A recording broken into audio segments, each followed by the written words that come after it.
Hi everyone, and welcome to the Azeroth review. Sorry, up a bit, about a minute late. I updated the broadcaster, the program I use to do this, and it removed my authorization to broadcast for some reason, so I had to reset it. So you've already started talking. This is good, so I don't have to think of any waffle. What are we most looking forward to? You're looking forward to the raid in Nazjatar. I'm just looking forward to the advancement of the story, the proper story, the old gods related story, you know, Queen of Shah, all that sort of stuff. At the moment, it's like quite funny because someone said recently, so now that I'm casual, I should do more like lore speculation videos. The thing is, I did all my lore speculation ages ago. Obviously, as they advance the story and certain things then don't fit with it, you re-speculate, don't you? But they haven't actually advanced the story. It's my feeling. Evening, Doctor. You know, it's... So, for me, the expansion begins when we actually get proper... I mean, we've had some old god stuff, technically, because we've had Uldir. But beyond that... Did I see a Necromancer class is coming out for ESO? No, I didn't. Is there? That must be tied to another expansion then. Does that mean another expansion? Is this actually working? Because, I'll tell you what I'm seeing on the left-hand side is not encouraging. Saying here I'm broadcasting. On there, it doesn't seem quite so sure. Or maybe it's just there. But, no, how can Tinkers be... and I know I keep seeing like little videos of people doing things. You know, I see people doing videos on all sorts of nonsense recently, actually. How could Tinkers be a thing? How? The Tinker... I mean, apart from anything else, Tinker is a classic support class. Blizzard are totally opposed to support classes. Completely opposed to it. That's why they keep teching stuff off Paladin. Paladins, you know, are also a classic support class in other role-playing games. But, you know, they used to be in World of Warcraft. And, you know, granted, quite a few Paladins moaned about that. I didn't have an issue with that. But that was removed. You know, I still keep going back to when... I was applying to a guild with MOP was basically over, but there was still a long lead into the next expansion. And I replied to this, and I talked to this guild master, and I said, look, you know, it was raid lead I was talking to, sorry. And I said, look, you say you're looking for a rep paladin, but I can't help but notice I don't seem to be replacing a rep paladin. Like, where is it? And they said, no, we are. And I said, the reason we're looking is because at the time there was going to be a big pruning of abilities. And they said, we don't know what that pruning is going to be. But we do know that paladins always have good utility. Yeah, that went a bit wrong. Never mind. Although we were at least all right in WoD. Considering cutting costs in BFA not doing well, you bet Blizzard is announcing the next expansion at Gamescom again this summer.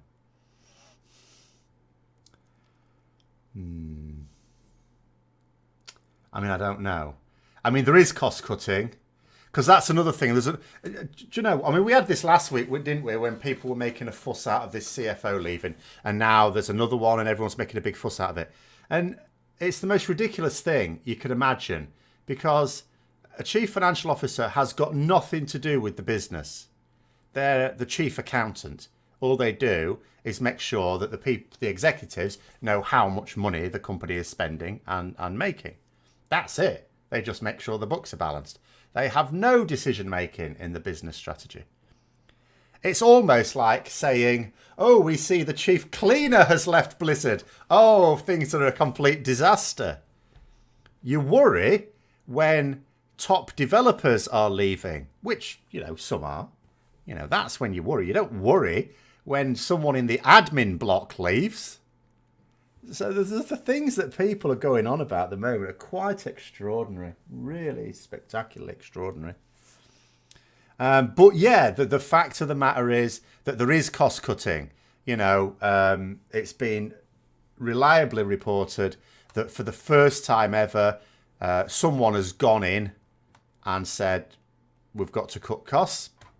For World of Warcraft, this is. I can't speak for other games, although we can also see that the same thing has happened for Heroes of the Storm. So that is a fact. BFA is not going great, and I don't think the next expansion will either. I think if you think BFA is all right, and I think it's all right, not as good as it could be, but all right, then I think the next expansion will also. I don't think it'd be any better. I could see it. I've already said I see it problematic, because the problem is I think they're spending more developer time on fixing things in BFA, and they've still got to do the things for BFA. That is obviously got to take development time away from the next expansion, because the next expansion is being worked on right now. So if they're taking developers off that project to, jumpstart BFA,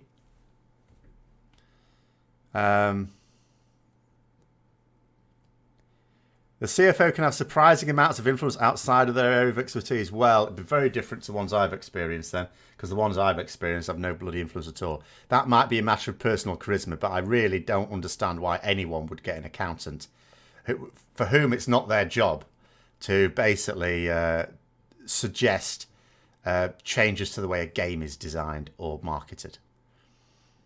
But anyway, maybe Blizz wants to compensate for BFA with Classic so they don't have to shut down WoW. No, see, the thing is, Classic and retail appeal to completely different people. Yes, there are some people who enjoy retail and will enjoy Classic, but I would say there's not a huge crossover in that Venn diagram.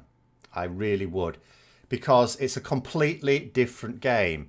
If you enjoy Classic WoW, I mean, I'll enjoy it for the nostalgia value. I've got to be honest. If I had never played Vanilla, I reckon if I were to play Classic WoW, I would not play it for long. For me, it's nostalgia. There are things I enjoyed, which I am sad were lost from the game.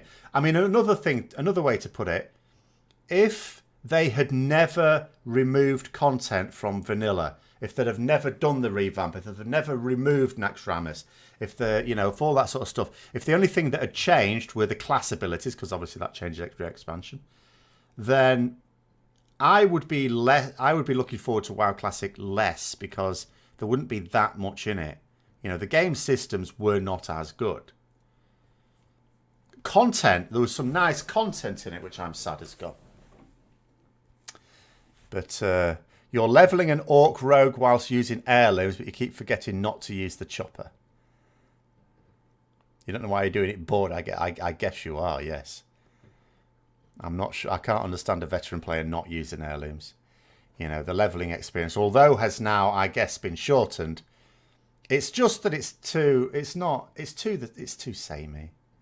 And when you know the stories, like if you don't know the stories, I can imagine there's more interest in it. I get that. But even then, I still think it's too long. But if you know the stories and you've gone through it umpteen times, I just want it to be over as soon as possible. I was actually thinking today of maybe leveling a character from scratch again. But I really don't. I'm not sure I'd go through with it. Blizzard wants to mass produce games now and throw quality out the window. I don't know. Maybe. I mean, the thing is, what we don't know is, are there any games on the horizon? Different types of title. We don't really know. The only thing we know that's on the horizon is Diablo Immortal. We sort of know there's supposed to be a Diablo 4 in some stage of development. That's it, really. I mean, they might have 10 completely different titles all being mass produced, as you say, but I don't know. What does the new expansion have to be about? A chance of more spaceships? Well, if, as I suspect, last expansion was finishing the Burning Legion as a threat to us. This expansion, as I strongly suspect, it's about ending the old God's threat as a threat to us. Then that means the story has to move into a completely different area. I don't see anything particularly interesting about Perpetual Alliance versus Horde. I know they've tried to reinvent the Alliance versus Horde storyline in this expansion a bit. I don't see it being a long-term interesting storyline, though. And I also don't see it as being particularly interesting if all they do is keep having a Game of Thrones type situation where someone is elevated to the position of war chief, they're there for a few years, and then someone else, and the same thing with alliance leaders. I don't see that as being interesting for the long term. So I honestly have no idea, but I am interested. You don't have any past 60 anyway, so once you get there, right? Just throwing this comment out there, Season 2 is in 2 weeks and the Reaping affix still hasn't been on PTR. Yes, I saw a comment about that. I saw that, yeah. Because obviously I wouldn't have been testing that myself anyway. I can't even get bloody Mythic Plus dungeons at the moment in the real thing, let alone on PTR. But, see, again, it comes down to this, right? It comes down to simple mathematics. They have a number. World of Warcraft has a number of developers. Ian Hazacosta says he doesn't have enough. Tough, he's not getting any more. In fact, if costs are being cut, I don't know where those costs are being cut from. Is it staffing costs or something else? Whatever it is, costs are being cut. The moment BFA launched, this is how the developers were. A load of developers start working on the new expansion. Then there are developers that obviously remain on BFA. Encounter design team, because they have got to design the encounters still and work on them. You've got the class design team. The class design team don't really do anything for the following expansion. They don't start work until really it's ready to go out on the alpha, in fact. So because they're still very much working in the moment. And then you have other developers as well, I suppose, a few others. And it comes down to this. If they want to, they've planned for a certain amount of development still for BFA for the content that's still planned. If they have to use developers to fix things that they didn't think were broken in the first place, that means you've got 3 possibilities.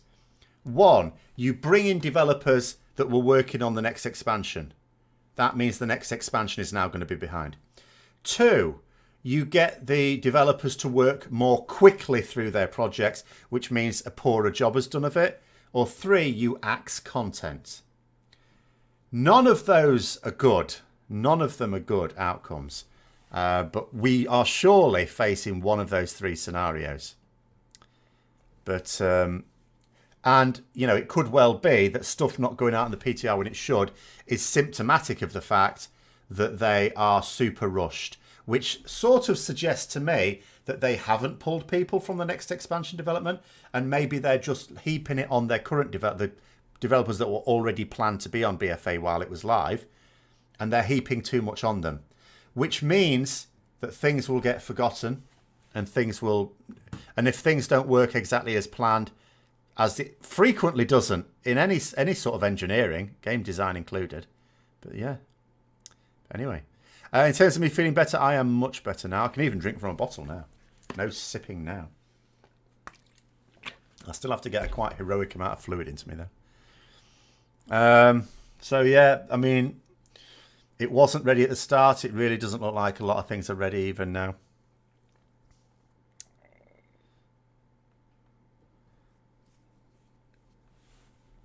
If you want to pug a Mythic Plus 2 to 5, you're going to need a 2k. I haven't got any sort of Raider IO score, but then I don't want to pug anyway.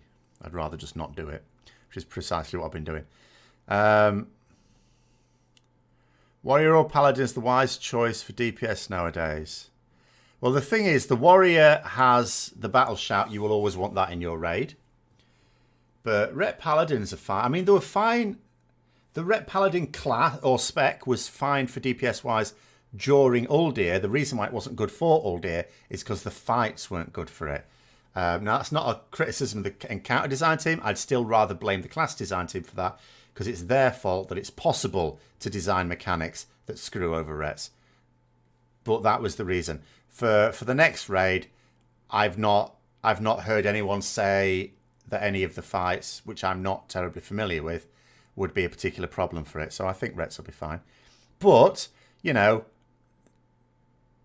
the warriors bring the battle shout. So unless there's another warrior in that raid with battle shout already, if you're going to be the only one, then obviously you will be taken. Unless, of course, they decide to take no physical damage dealers, in which case it's not that useful.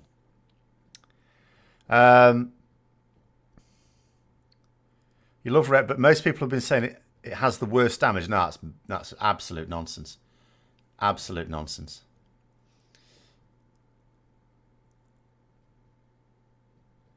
You'd like to know if there's going to be a cap on keys in the first week of Season 2, like there was in the first week of Season 1. I don't really think there'd need to be. I don't see why there would. Like, to begin with, you know, they sort of restrict certain things because I think really for the hardcore guilds, so they don't get too far ahead of things for when the raid comes out. Now, you could argue the same sort of thing could, in theory, be true, but I'm not sure it would be. Hi, Jimmy. +5s were given the max item level in the first week of Season 1. I actually can't remember now. Were they? Maybe you're right. I can't remember. You're hyped for the 2 new areas. I'm hyped for one of the 2 new areas. I'm a little bit concerned about the other. A gnome-related zone can go very badly wrong. And the mega dungeon we're getting 8.2, 8.3. Again, I shall wait to see. I wasn't a fan of the mega dungeon we got in Legion, Karazhan. I was not, and I don't just mean because they redid what was a very, what I thought was a very good raid. I don't mean that. I just didn't enjoy a dungeon. Like a lot of the encounters, I didn't enjoy. Some of them were nice. A lot of them I didn't enjoy. You only pug from Ragnaros, or you realm Ragnaros. But I don't even know how to pug now. It's been that long since I've done it. But when I have had to pug, I've never had a positive experience for years.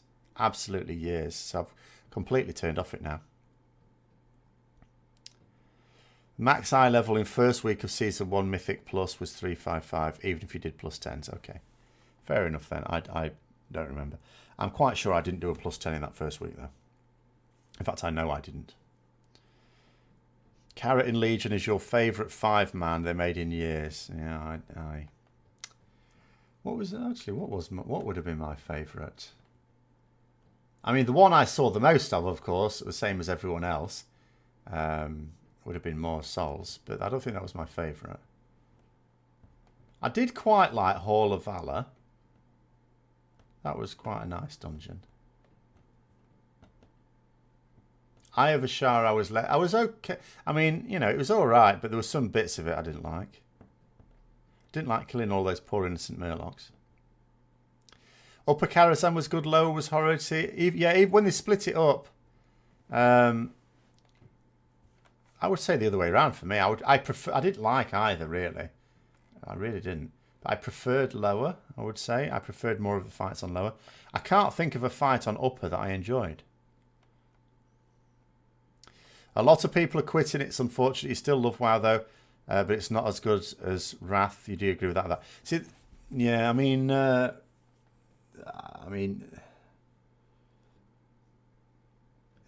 wasn't a fan of Wrath of the Lich King, generally speaking, but I would agree it's better. But there are, yes, there seems to be a hell of a lot of people quitting. And it is worrying. It is worrying. But I don't think WoW is in one of those positions where they can easily just chop it. Because they'd have to have something to follow it with. And, you know, they wouldn't be mad enough to just stop the Warcraft series. And also, we've got to remember this. Like, by the measure of a World of Warcraft, the number of subscribers, which of course we cannot know with any certainty, may well be ridiculously low now. But it is still way higher than for other MMOs. And even past MMOs in their peak. So, you know, it's still a lot. It's still making a lot of money. It's just that they'd plan to make a lot more money than they're making. And you don't know what that does to the boardroom, really, do you? But if they wanted to, you know, they wouldn't drop the Warcraft franchise. They'd want another game. But then that would need developing, and that would take some years, wouldn't it? So it's still probably okay for a few more years. Lower Carrow's awesome. What are you talking about? It wasn't awesome. It had better fights than Upper, is what I would say. But that's, you know, but it had a few nice fights.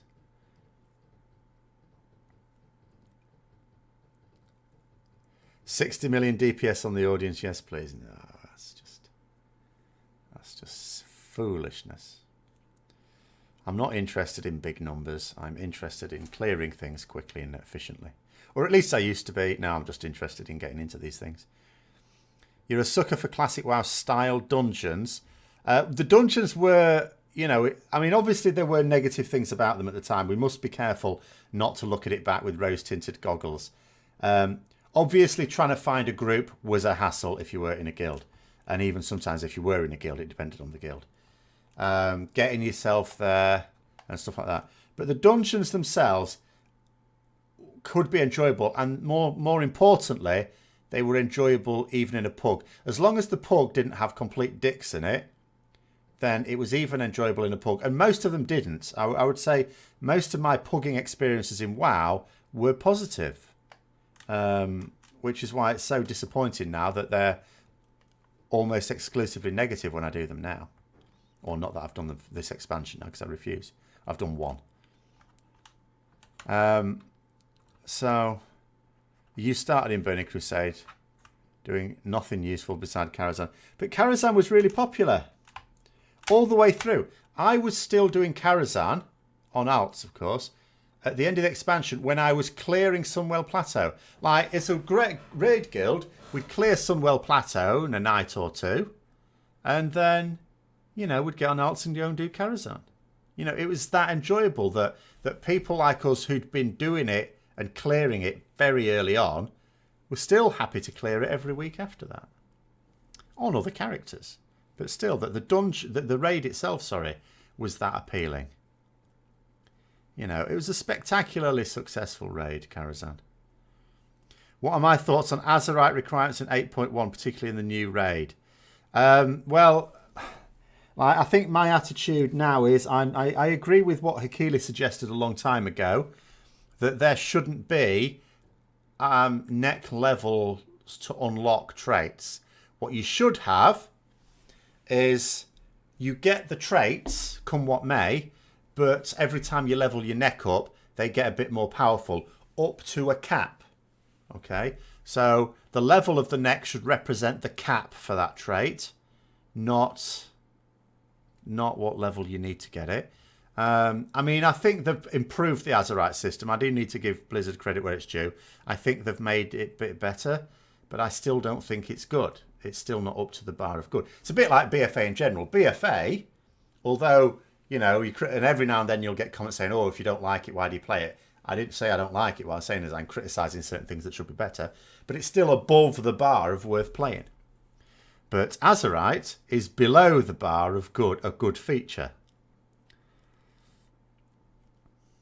If I were a raider, I'd be well annoyed with it. I mean, for me, it's not that big a deal. But yeah, if I was a raider, I would be particularly annoyed with Azerite.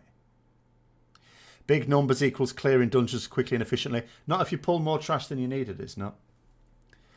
Or if you pull too much, even if you needed to pull it, and someone dies. Not good then. Efficiently is getting to the end in a good amount of time. And I was like one of the first to do lower Karazhan on plus 15. We did it very early on. As soon as they removed the Azerite requirements for... Oh, crap. 8.2 for traits, Azerite armors just like tier sets. Yeah, but... what they've done, and again, this is probably just down to the fact they've got so many things to fix on their to-do list. See, they put something in that they think's a decent system, but it's not. So then they put a fix, but they only put a fix on a little thing, and they don't think about the overall effect. And the classic example I'll keep coming back to, because it's such an easy one to explain it with, is Mithrax in Uldir.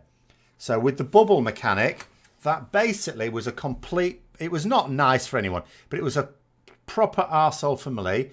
And it basically meant the only way you could have a decent number of melee players in there, they all had to be right on it aware of their surroundings, aware of other players, and communicating with other players. Most guilds don't have that. Most guilds have melee DPS who tunnel the crap out of the boss. And that means you, realistically speaking, have got to massively limit the number of melee DPS that you take for that fight. So what did they eventually do? They said, right, we're not going to have that mechanic work on melee. But that's it. That was their fix. But now what you've done is you've overloaded the ranged players, the healers and the ranged DPS, with this god-awful mechanic, and they're getting loads extra now. So now it's not fair on them. Whereas if they'd have considered it properly, they'd have gone, okay, this is a mechanic that's stupid for melee. We don't put it on melee. But you've got to reduce the number that go out for the range. So the range don't. The range shouldn't have noticed any of that extra burden on them. They shouldn't have noticed it on them at all. And they do that in lots of other areas as well. They get into a situation, they apply a quick fix because they've got a huge to-do list. So the quick fix to put it in, but then they don't think about knock-on effects. And that all the time. Do I play both factions? Not actively at the same time, no, but I do. Well, I'm Horde at the moment. It'd be nice, I suppose, to level up some of my Alliance characters as well at some point. I say nice. I'll do it at some point. Because the last few expansions, I've quite enjoyed the leveling. I've been able to level 5 or 6 characters before I've got bored of the leveling in WoD and Legion. In BFA, I don't enjoy it. Don't enjoy leveling in BFA.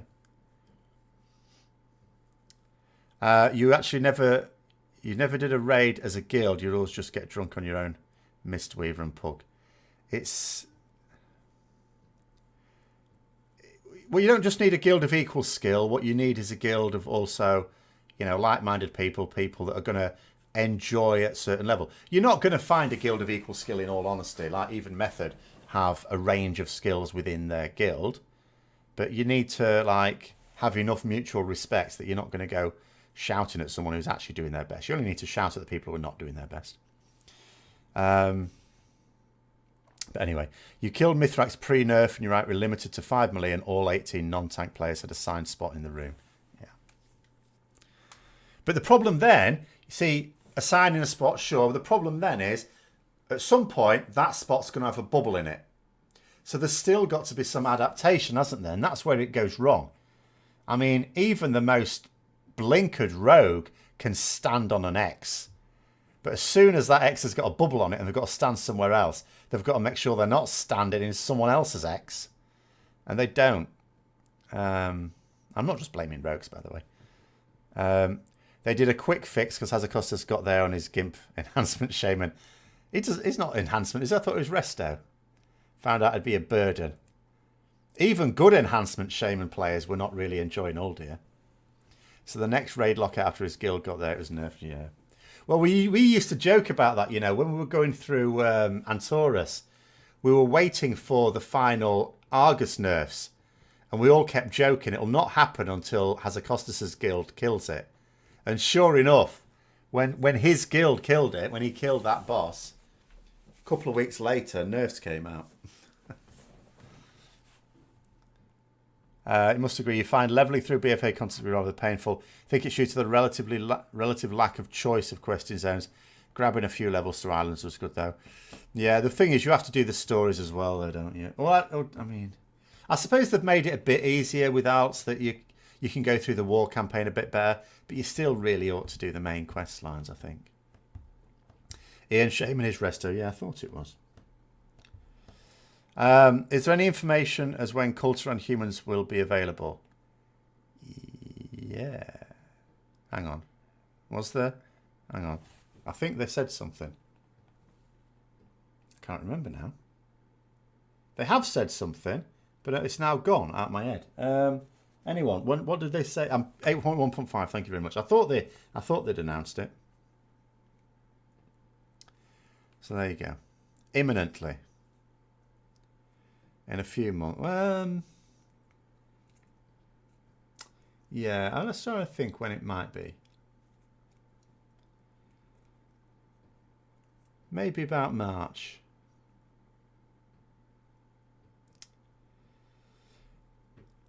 It would have been a spectacular piss take if they had not made the Culturans and Zandalari trolls available until like the final patch. It would have been a good troll. Blizzard do like to troll. But no. I mean, they have left it longer than they should. I really don't. I don't know what some of their decision making has been. You know, I really don't. They should have launched with them. There were, although, you know, okay, some people like the Magar Orcs and the Dark-Iron Dwarfs. I think the Dark-Iron Dwarfs are more interesting. They'd have been better to keep those until later and bring out the Culturans and the Zandalari. And I know what they would say to that, by the way. I get it from a story point of view. The idea is at the start of the expansion, the Horde hadn't brought the Zandalari into the Horde. You know, they were just helping each other out, mutual interest. And same with the Alliance and the Culturan. So I get it from a storyline point of view. It totally makes sense that they bring these races out later. The problem is, I mean, this is why I think you need to marry up story with gameplay from a point of view of an expansion that has launched in a bit of trouble. You're withholding one of the main features that people look forward to. And again, it comes down to this, isn't it? Why is it that people want to play Zandalari Paladins and Culturan Humans? Is it because of awesome racials? Not really. It's because people want to play something with that look. They like the look of them. And again, it's Blizzard completely failing, I believe, to understand the effect of style and the the cosmetic appeal. But there it is. They said at BlizzCon Zandalari will need rep, but there was no word that they won't be there in release. Nor was there in 2018 when they announced the pre-order for the expansion, which is a bit dirty. You know, if you hype a feature with an expansion, people expect that feature to launch with the expansion. Unless you specifically say they're going to be coming out like a year later. All right, not a year later, that's an exaggeration, but more than half a year later. It's more than, because, you know, let's say it is March, and I would say March is a reasonable guess. That's like 7 months later, isn't it?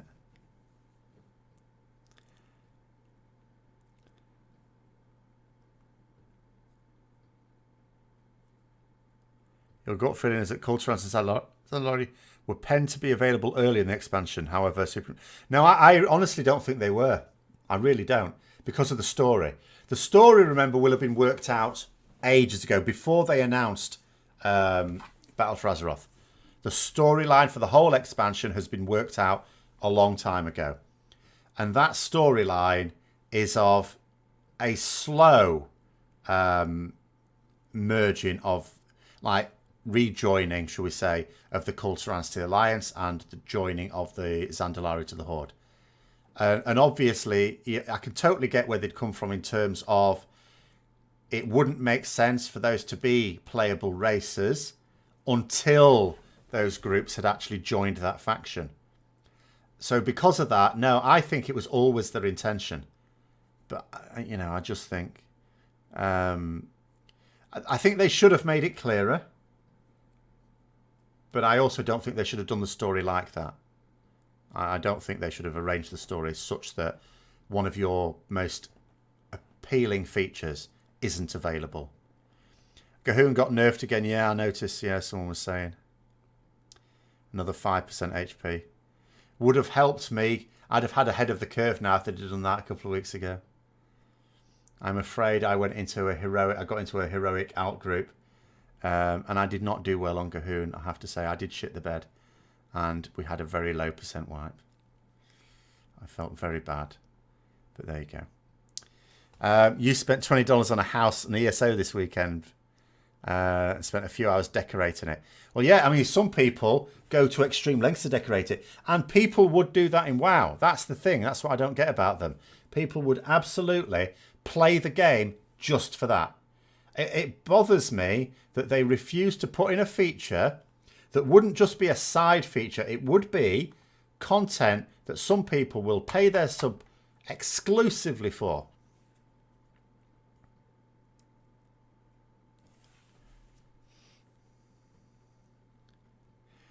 We help Zandalar versus the Alliance, and then they finally join.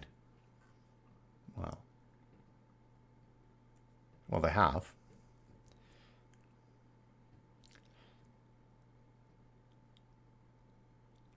I mean, obviously, Princess Talanji sounded like she'd have liked to have joined the Horde quite early on. So she had to increase in influence, I think, a little bit. Agree on the story point. Do you think it will take long for us to move to 8.1.5 from 8.1? Yeah, I do. Well, it depends what you mean by long. I mean, in Legion, of course, we had this famous 11-week gap between most of the patches, not all in the end. I see no reason why there wouldn't be a similar amount of time this time round. I can't see it before the end of February. I really can't see it releasing before the end of February. I mean, 8.1 only just came out before Christmas. The thing is, though, 8.1 didn't really bring a lot with it, did it? It didn't have a lot of content in it. So, you know, I mean, there was no Mage Tower type thing in there, or New Zone or anything like that. We didn't get much. So it might come out a little bit earlier than 7.1.5 would have done, I guess. But maybe it won't. Maybe the reason we didn't get as much is because they've had to chop something. I really don't know. Like the one for Uldir that made you kill Gahoon and poke him, so it would come out with LFR Janeway. Yeah, I see. I haven't done that. There are quests, to be fair, I haven't done. I haven't done the spear thing. But anyway, they could have put them in with the storyline they already had, like Culturans once you do Borrelus.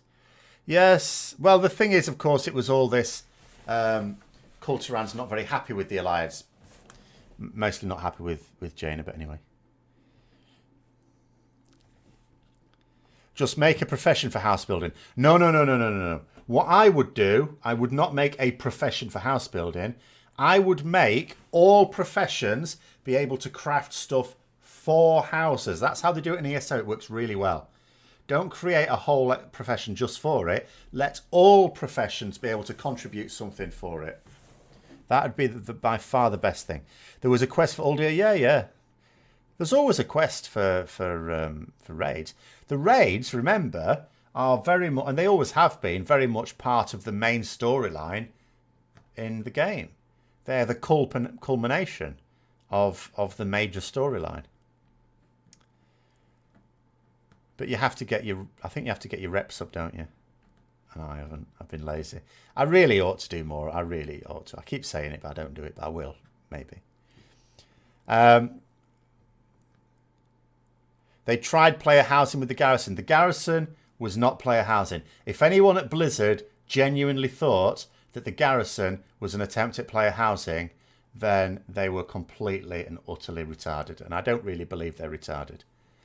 What I do believe is it may have been an attempt to shut people up who wanted player housing, because maybe in their head it scratches the same itch, but there is no way on hell you could call that player housing. It had nothing in common with even the oldest and most primitive form of player housing in another game. In fact, what people hated about the Garrison was the lack of customization, as well as the fact that you could do everything there and didn't need to leave the place. Well, player house, neither of those would be true. There'd be massive customization in a decent player housing system, and it shouldn't really be that useful. You know, you should still have to go outside to do things. You got a house with a table and 4 stools. Have you? Where? In ESO, I've got loads of houses. I've got a nice house in Lord of the Rings Online as well. Star Wars The Old Republic, I haven't really put a lot of work into the house, if I'm honest. But I do have one, of course. Or Stronghold, I think as they're called. You kind of think 8.1.5... In fact, it's really annoying, actually. Sorry. It's really annoying. Even Black Desert Online. Like, every MMO I've got and occasionally play has player housing. Apart from WoW. The one I regularly play, sort of. You kind of think 8.1.5 might be a March or April release. April would be way too late. I mean, I think March is most likely. I think April would be too late. Not because the gap is too long, because they say about 5 months is all right. But I mean, bear in mind, it wasn't. No, it can't be April. Yeah, that would be 5 months. They say 5 months is how long a tier should last, which is like a full patch. So, no, it won't be April. Early March is more likely, but it could be February. Could be late February. But even then, you know, there isn't enough content. There is way less stuff to do in 8.1 as compared to 7.1. So, anyway. Are they horde only quests for Uldir? Oh, it could be actually. It is a horde based quest. Yeah, maybe that's it. 7.1 had Trial of Valor as well, don't forget. Well, this is also true. But even beyond the raid, you know, you had... I am getting this right, aren't I? 7.1 is when the broken... Yeah, of course, it must be. Is it? No, hold on. No, let's not get this wrong. Hold on.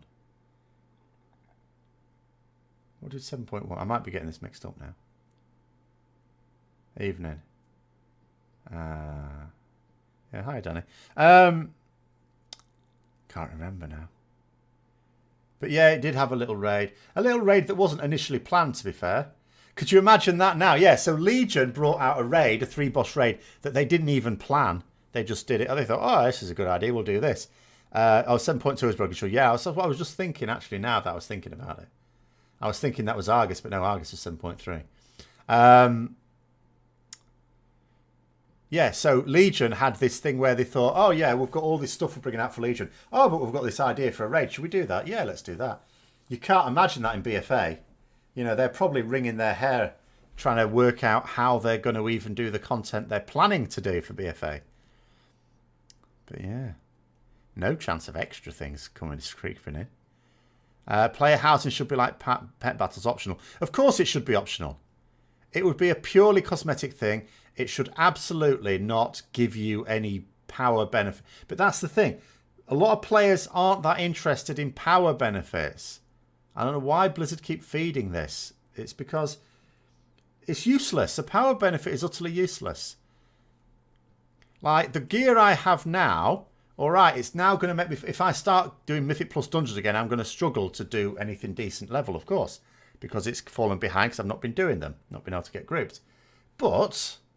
it's way higher than I need to do the storyline and the, you know, casual content.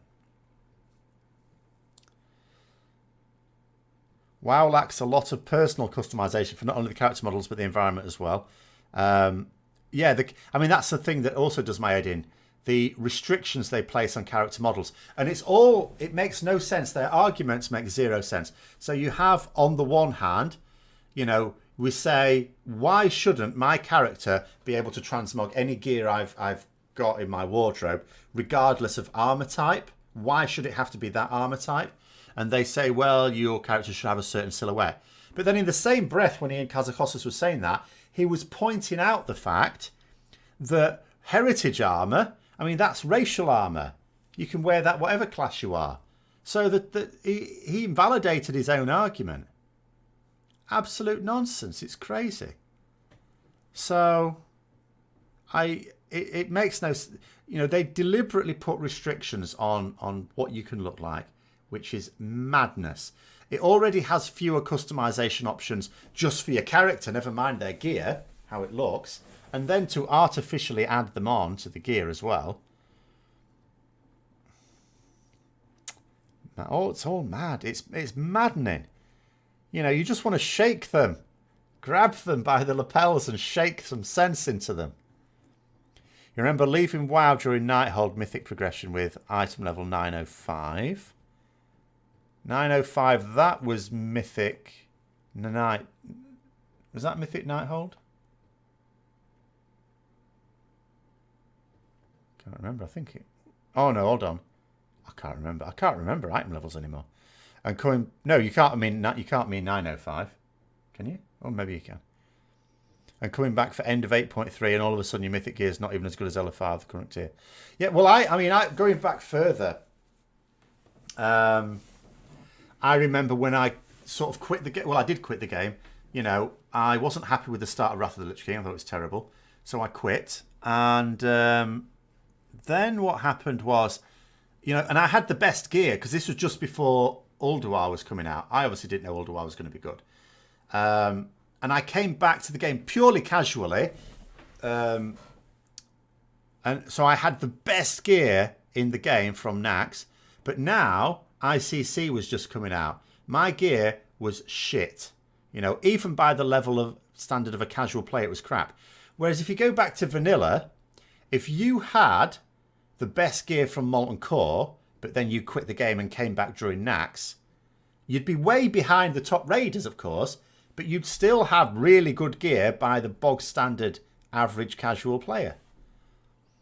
So it's a completely different scenario you have now. And that's why I say power gear is largely worthless, because even for a raider, you need it as a raider, but you get rid of it after a few months. It's useless a few months later. But yeah. You just want breastplates to look like breastplates. Some of them do. It's the shoulders that are the ostentatious things. Anyway, 7.2 introduced new personal challenges. Yeah, the Mage Tower. That was a really good addition. You'd love to see something like that in BFA. So would I, but they're not going to do it.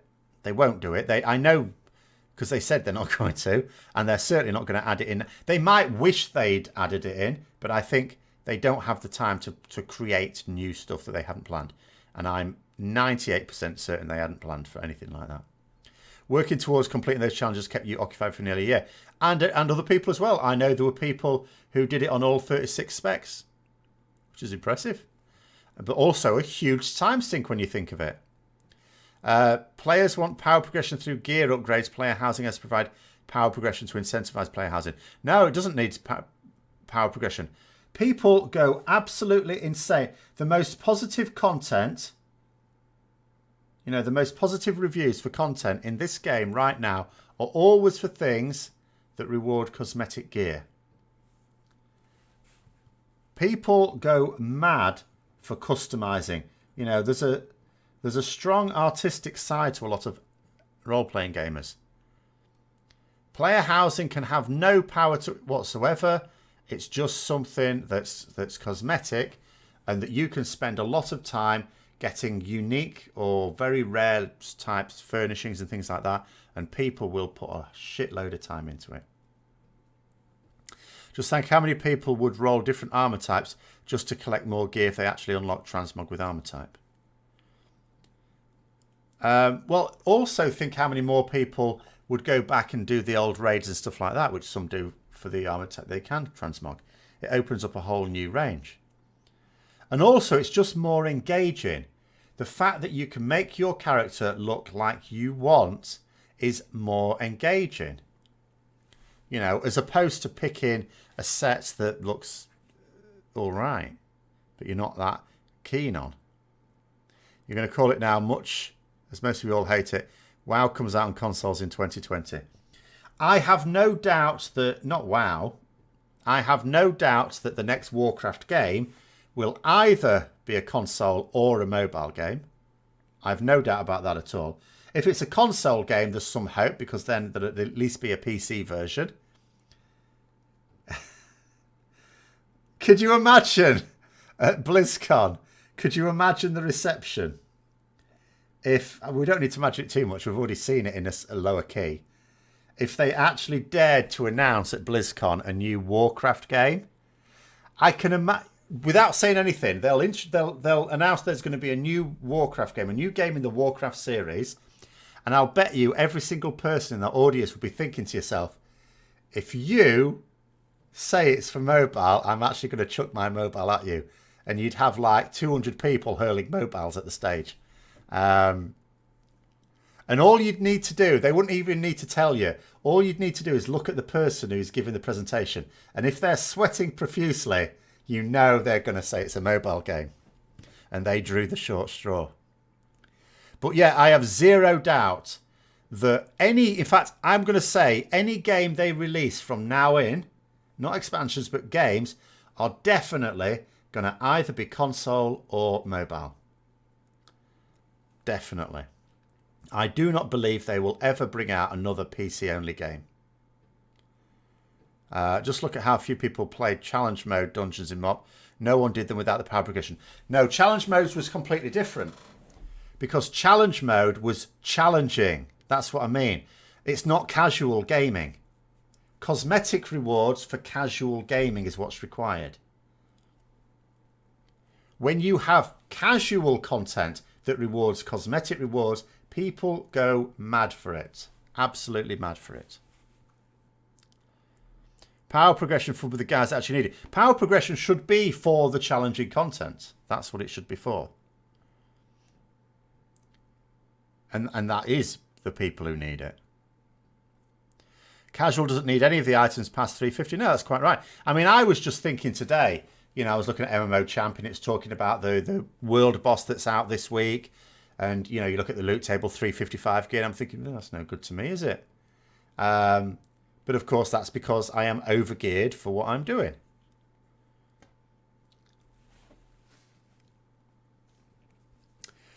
Warcraft 1 and 2 for mobile is the best. I hate mobile. I mean, I hate console games, quite frankly. So I certainly hate mobile games. I'd refuse to play it on mobile. If we ever see lots of armed guards around the stage at BlizzCon, we know what's coming. Well, they don't need to be armed. I don't think they rioted as such. They just weren't very happy. But yeah, if you see someone coming on literally to announce a new game and they're sweating or looking nervous, yeah. I mean, maybe they've learnt the lesson. Maybe they've learnt to announce mobile games at conventions where you have mobile gamers. You know, so maybe Gamescom or something like that would be a more suitable venue for announcing that sort of thing. And maybe they should just announce stuff that's going to come out on PC. Even though, as I say, I have no doubt the focus of any new game they bring out from now on in will be console.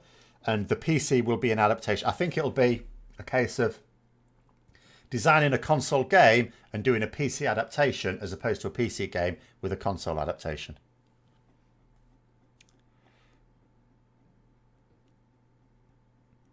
You did challenge mode, same as you did High Mythic Plus, of course, because it's challenging content.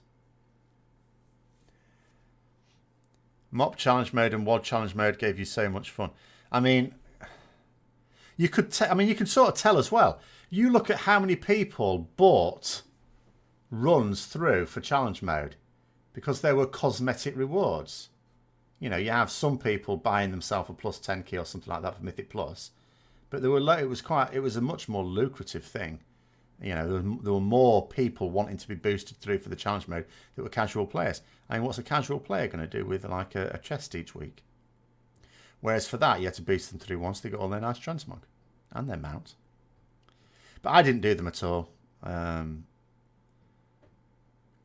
From as far as I was concerned, if I wasn't going to do them right at the start of the expansion with the most challenging and I couldn't get groups for them, then I wasn't going to do them later when they were easy. You never understand my argument. You don't need that for what you do. Who cares?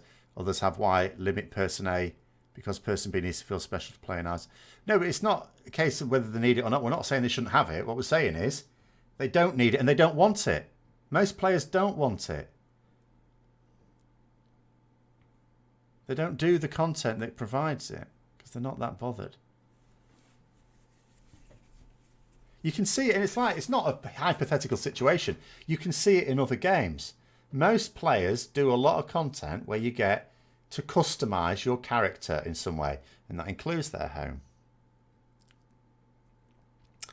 You have a feat of strength for Realm first time in Everbloom. Well, there you go. Oh yeah, I didn't see. The thing is, I didn't do Everbloom very much, so I always had a difficult job doing that shortcut, jumping up that little thing on my mount. I was not very good at that. Didn't do it very often. Last week you leveled to alts to 120. Within 2 days you were 370 on your warrior, 381 the hunter. So gearing is super easy. Well, okay, I'm guessing obviously you did a lot of Mythic Plus for that. I mean, I've done a bit of that as well, because sometimes for us to get our Mythic Plus groups going, I mean, at the start of it, we had quite a few people that, unfortunately, in a social group, it means you've got casual players. Quite a lot of those casual players start the expansion all excited and then stop playing. So the only way we were able to get 5 in the end was either by pugging or getting a crappy geared alt, like a 340 alt, just to make up the numbers to do a plus 10. So yeah. Am I going to get... Do I have the plus 15 or plus 10 achievements? No. Oh, I've got a plus 10. I've done a few plus 10s. There's like... Can't find group. I'm not pugging. Refused. I mean, I'd struggle to pug anyway. I'm a rep paladin, for God's sake. A casual rep. I'd struggle if I was a mythic raiding rep paladin, quite frankly, to get into a pug. As a casual rep paladin, zero chance anyway. But, no. Can't find groups. All the casual players seem to have stopped playing. Which is bad news for me. For all the game's flaws, the combat is so smooth compared to most other MMOs. There's an awful lot of great features in WoW, caused by the fact that it's very polished. It's had a lot of investment over a great many years, you know. So yes, there are a lot of features that are very nice, and the combat feels nice. Yes. That's why Islands and Warfronts are disliked. There's no challenge in them. It's just never-ending grind for mediocre rewards. Well, I mean, there's a cosmetic aspect to the reward from Warfronts and Islands, and people do that content for those rewards. 30 days played. I mean, but Warfronts though is spectacularly mind-numbing. 30-day plays at 120 on your main hunter. You rolled a second hunter and it has 2 days played at 120. Almost the same gear score.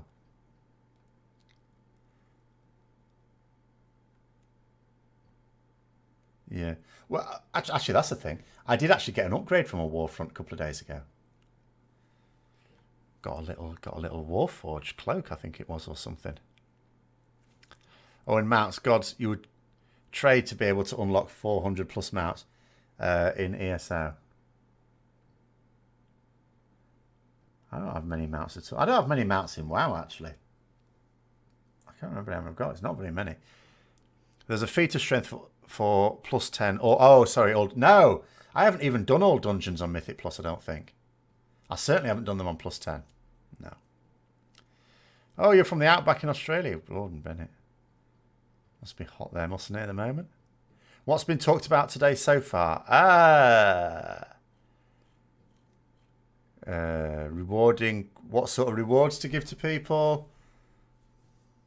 Things. Can't remember. Stuff. Warcraft. I forget. I forget these things. I'm an old man now. I can remember things only for so long.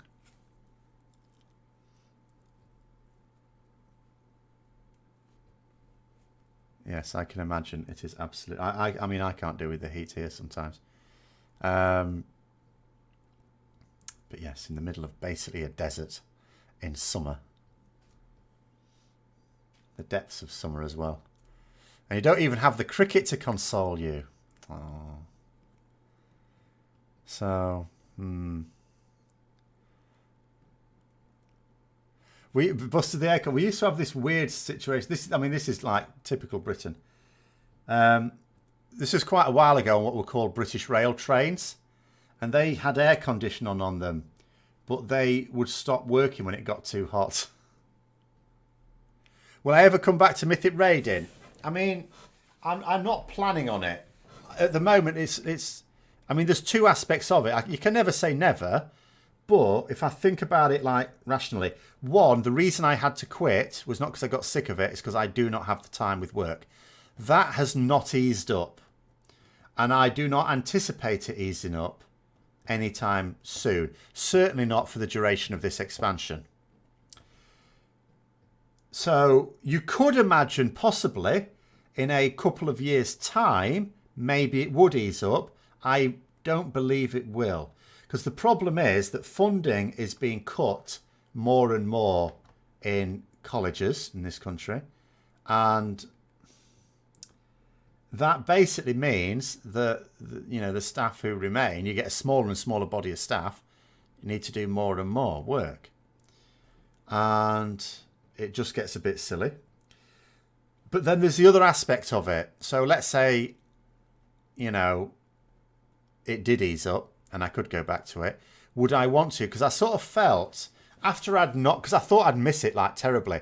And I find, although I miss Because I look at the raids, I think, yeah, they're quite cool. I would like to do those raids. But then I sort of think to myself, but I don't really miss it because an awful lot of it, even though they look cool, it's like, well, I've done it. I've done it before and I've done it for quite a long time. I've done it for many years. So I don't feel I'm missing out as much as I thought I did. But I don't know. You're not an Aussie cricket fan. You were going for India. That's why? What? Got to support your own team, surely. But yeah, so that's it with Mythic Raiding. I can't envisage it. One, because I don't think I can physically do it with work now. It's the classic thing. I've seen dozens of people, if not 100 or more people in my WoW career, have to say the same thing. Work has now, or work or family or both, have now eaten the time that I could have available for raiding, so it's got to stop. The same thing has happened for me, but it's just purely work. But then there's also the, would I want to come back to it? Because I'm never going to compete at the same level as I did years ago as well. There's that aspect to it. It's not like a new player who can sort of keep pushing and progressing higher and higher. So, I don't know. Probably not, I think, is the way I would describe it. Probably not. Which means my big challenge in 2019 is working, is keep, as I keep, I always think this, people tell me I overthink it, but I always think anyway, what is going to be my main focus for the channel 2019? Because, you know, certain amount of like raiding content, all the raiding content disappears completely. What classes do I teach? Science and engineering. You picked up adjunct. What the hell is that? What are my thoughts with the Netherlight Crucible when it first came out? Absolutely shocking. I was appalled by it. I thought it was a terrible system. And I did not change my mind. As it seems like the Azerite gear system is the same as that. No, the Azerite gear system, you know what traits you've got on it. The worst thing about the Netherlight Crucible is a relic drops. 5 people say if it gets the right trait, it'll be an upgrade. But if it doesn't, it won't. You know, Azerite gear, everyone will be able to give you an assessment of how good an upgrade it is for them, or if it is an upgrade at all. So, no, Azerite gear, as much as I don't think it's a good system, is way better than the Netherlight Crucible. Way, way better. You've stopped till Classic. Well, I mean, we don't have a date for it yet, but you would think by June, wouldn't you? Maybe even May for that. I should focus pet battles in 2019. I really don't think I should. I'm interested enough to listen to what you do. People will come. I don't think that's true either. Adjunct teaching only one course. Cross-sectional anatomy. Right. But no, I mean, I mean, another thing I'll be doing in 2019, of course, is working on my other. I have now several little channels. I mean, another one got to one of my smaller ones, which I finally decided to start working on. Like, I created a channel quite a while ago, early on in 2018, I think. But I was really just pottering about. But I decided to put some work into it. That's up to 1,000 subscribers now. In fact, that is getting more views than this channel at the moment. But I think that's because December.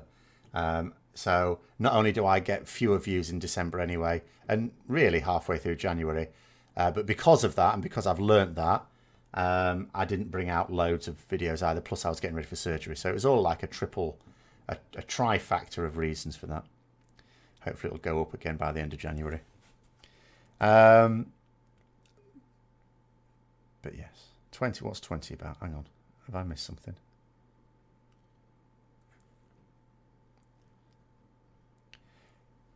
Dark Souls and all the cool kids doing it. Yeah, I've seen that Dark Souls 3 has broken Asmongold. I've been looking at his tweets. Every time he kept tweeting, oh, Dark Souls 3 tonight, we're not going to die at all. And then the next day it was like, yeah. Paladin, yeah, obviously, there's still guides I'll be doing. There are still some guides I need to do. I haven't done an updated Hakili guide. You You know, the Ret Paladin guides will still be a thing. I'm still very much in with the Ret Paladin community. And obviously, I still play the spec. And I don't care how casual I am.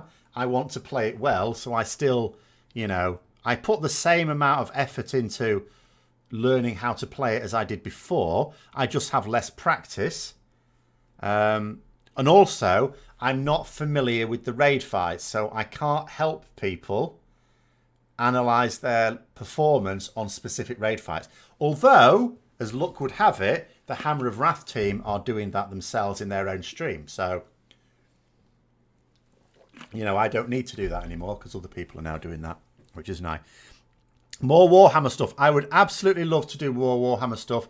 I just need to be able to, hopefully, more people will get into it a bit more this year and I can play more games. Why would they cut college funding? Because they want to cut all funding. The government that we have in power at the moment wants to cut... They wanted to actually abolish colleges, and I'm not kidding. You know, it was revealed that they wanted to abolish colleges a few years ago.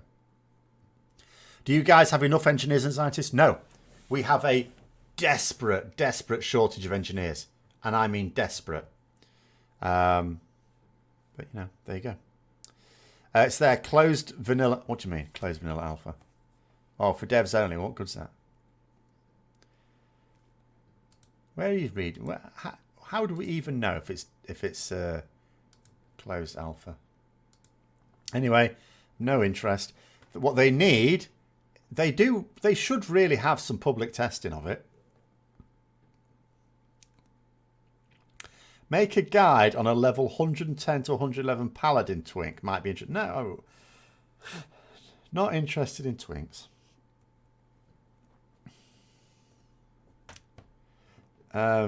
Right, without getting too political, I will just answer this one. We have conservatives that support socialised healthcare. No, they don't. They really don't. They say they do, but they don't. Like, they've just announced a 10-year plan to increase the funding, but they've just cut the funding. The thing is, what they do is they quick bit of politics. They lie. Like last year, they said they increased the funding for it, but they didn't. They actually reduced it. So, no, we don't. In the US, too many people in earning degrees in fields that are oversaturated. Many older generations retiring with zero people to fill the spots. Yeah, I mean, that's exactly it. Yeah, we've got exactly the same problem. And yeah, you mentioned plumbers and electricians. Classic case. Because what we did in this country, and this was not the fault of the current government, but they've perpetuated it as well. They keep encouraging people to go to university. I have students that I know are not suited to go to university. But that's where they're going, because they've been told that that's what they should do. But they will not get a job at the end of it, and that's assuming they even get to the end of it. But those students would be perfectly good becoming plumbers, electricians, construction, something like that, where they could get an apprenticeship, get paid, learn skills that will have them... You know, I know people that actually work as engineers. You know, they've got far less impressive education than I do, but they've got more suitable skills. They've got the skills this country is short of, and they get paid more than me as a result of it. You know, it's simple economics, supply and demand. Why would you go off and do what everyone else is doing? That's not going to make you money. You go off and do what very few people are doing. But anyway, we should really get back onto World of Warcraft, because... But I am a sucker, unfortunately, for political discussion, I'm afraid. I'm not very disciplined when it comes to such things, because I'm as much of a gobshite as anyone else on the subject. But anyway, yeah, I was actually trying to look at what someone was saying about this alpha then. Let's have a look. Where did you see it? Maybe I'll have to ask someone, and if there'll be a public version at some point. Because I might. Maybe I'd be... Would I be in it? I don't suppose I would be. I have no reason to be in it. I can't see anything.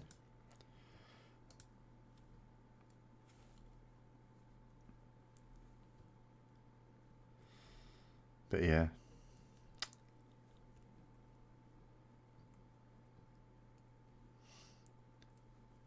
I mean, maybe what we need is... Oh, hello. Oh. Can't really show that. I mean, maybe what we need is more people being encouraged to go into game development. More studios, more smaller studios. More games, more choice. And then that means other games don't get such a stranglehold. Will merger between the Milky Way and the Andromeda produce a quasar in the middle of it? I don't see why.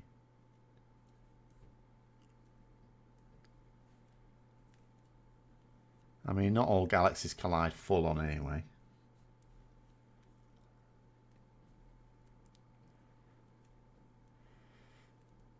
I had a bit of a joke with my students today. I've set them on a task. They've got to draw images for me of the moon every 2 days for a full lunar cycle. And I want nice detailed images. And I said to them yesterday, I was a bit cheeky. I said to them, I went through all the phases and everything. They should have known exactly what it was. And I said to them, you should start tonight. Go out, draw the moon as it is now and do it for 4 full weeks. And then there's a load of them came in today saying they couldn't see it. It's because it's a new moon. It's not visible. But, you know.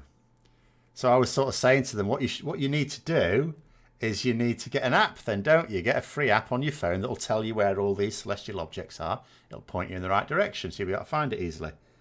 And I said, he says, what's the name of one? I says, well, I don't know. I don't have apps. I've got a degree in astrophysics. I don't need an app to tell me where the moon is. But anyway. Have I placed war mode on during the incursion? No.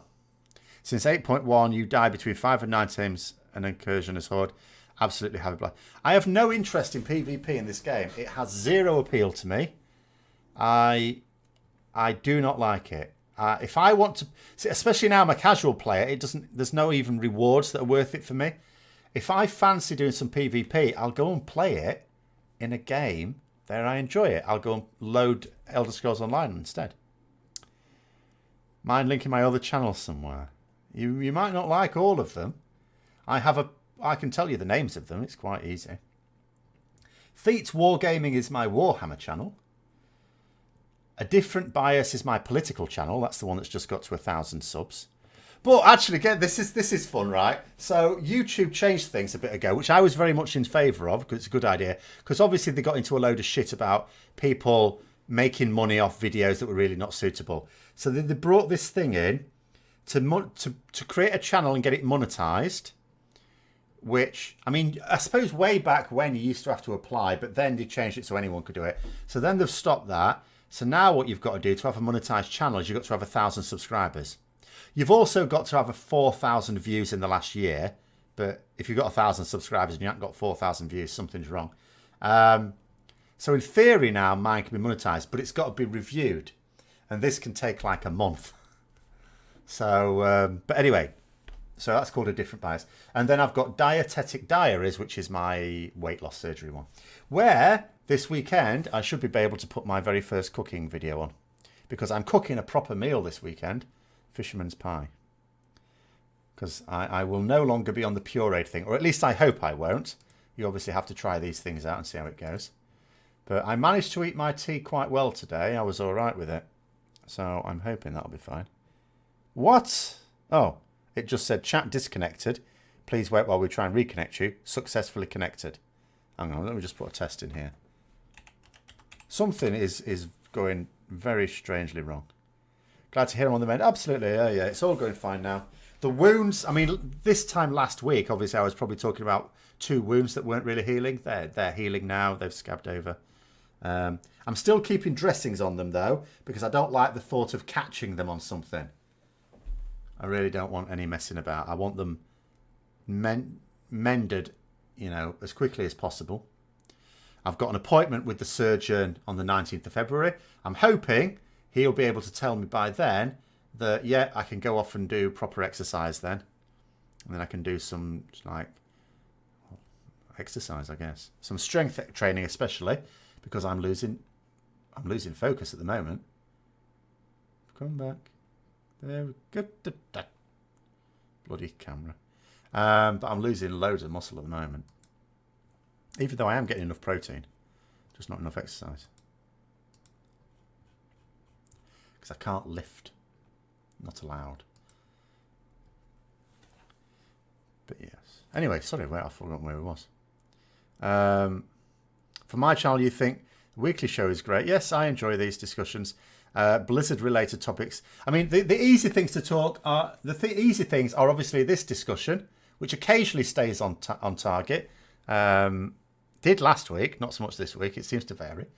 The mailbox, of course, but the mailbox obviously relies on lots of people posting interesting comments. Blizzard discussions, of course. I enjoy talking about the state of the game, stuff like that. The problem is, where my issue is, that whenever I'm discussing development of the game, it can't help you can't fail to notice that it's not really very positive, because I don't have much positive to say about what's happening to the game. Have we already talked about the CFO changeover? No, but it's... Hi, Baron.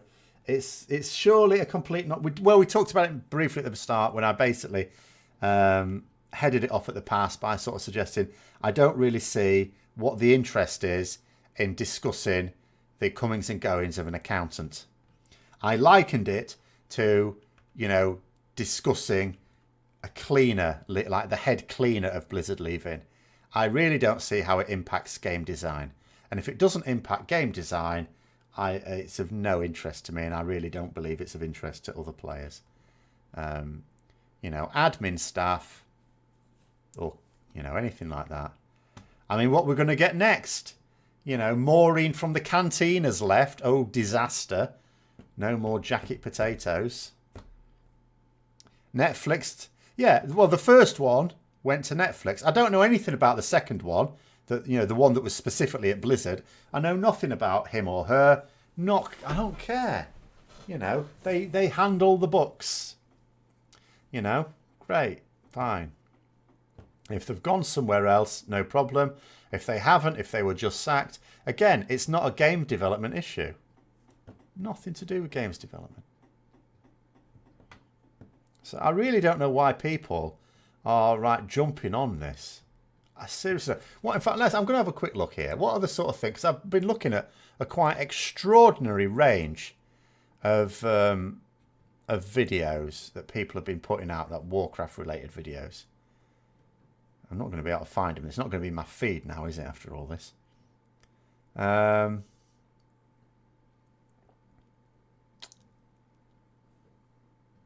Gosh, no. I've just got a load of Gordon Ramsay shit. Ridiculous salary though. 9 million? That will be with bonuses, guess, but that's still a hell of a lot. 9 million, really? For an accountant? Shit. I mean, I knew, to be fair, when I left university and the decision was basically teacher or accountant, I knew that when I elected to become a teacher, I was giving up a lot of money. I got that. That's 6 million a year then. That's still a lot, I suppose. That is something. For an accountant, that is ridiculous. That is absolutely ridiculous. Even if that... I understand as well, obviously, a chief accountant for $1 billion company, they've got a lot more on their plate than and a lot more potential for disaster if they get it wrong. But anyway. One change is worth noting. 2 in 1 week is curious for sure. As for cleaners, they're unsung heroes. They are, but they have no effect on games development, is what I'm saying. And anything that has no effect on games development, I corporate issue, no interest.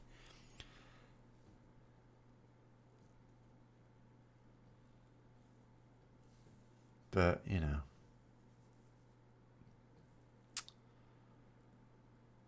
So, nice job if you can get it, I guess. Earning enough money to live in comfort for the rest of your life, 1.5 years' work.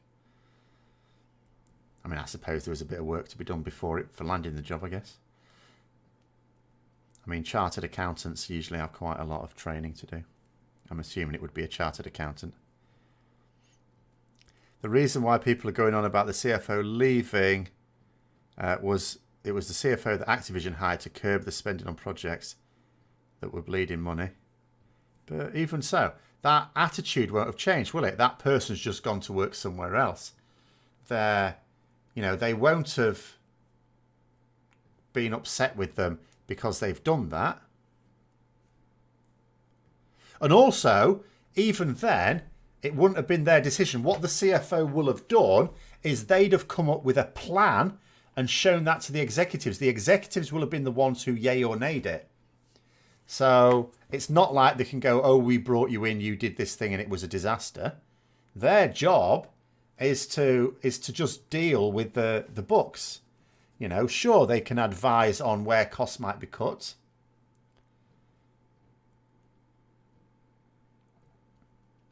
It's a bit like someone today. This is unfortunately the problem when you put accountants in charge of things.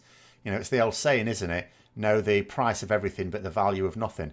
Someone was telling me on their street, the council have been chopping all the trees down, and they've been telling people it's because they were diseased. But this guy is not at all convinced. He just thinks that some accountant somewhere worked out that it was costing money and they wanted to save money. World of Warcraft has become like a Disney adventure where everybody wins and everyone feels like a god. Maybe is the problem. Yeah, but that's just games in general. They always do that. And World of Warcraft always did that as well. It did that in the past. Made you feel like the big hero. That's what it does. And that's just the nature of a game. Or most games anyway. Some games are brutal, granted. But then those games are more likely to be single-player games. Like, I suppose, Dark Souls 3. Does that have a multiplayer mode? I think it might have. But it's still largely played as a single player, I think. But World of Warcraft has always been like accessible in that way and plays on hormonal responses to make you think you're doing well on a regular basis. Gives you lots of pats on the head. I mean, that's what leads to its addictive nature, of course. That positive reinforcement. Because you can have people who can do no right out in the real world. Everything they do turns to shit. Playing World of Warcraft, all of a sudden, oh, it's fantastic, everything's brilliant. Have I seen the latest key exploit in Temple? No, I haven't. What happens? Where players are doing the dungeon in reverse with the end boss buff 90% damage reduction. No, I haven't seen that. But yeah, that's exploit sounds like the right word for that. A few new records set last week in Temple. Something like that surely would get you a ban. Surely. Because you can't just do that. I don't know how they're doing that. But you can't. I don't even know how that works. And that would surely be an exploit. I suppose it depends on how you do it. But I can't think of any legitimate way to do it. Not that I'm an expert on any dungeon, because I don't do them enough. And I'm especially not an expert on Temple, because I've only done that once on Mythic Plus. It's like the freehold key. Go on, what's about the freehold key? Oh, where you start the bosses before starting. Oh, I didn't know about that either. See, that also sounds like an exploit. Why aren't Blizzard banning people for this sort of behaviour? Because that's a clear exploit.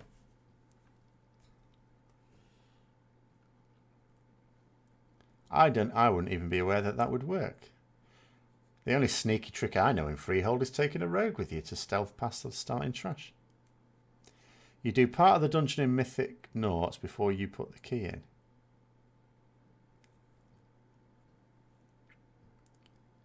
Right. That, surely people should be banned for that.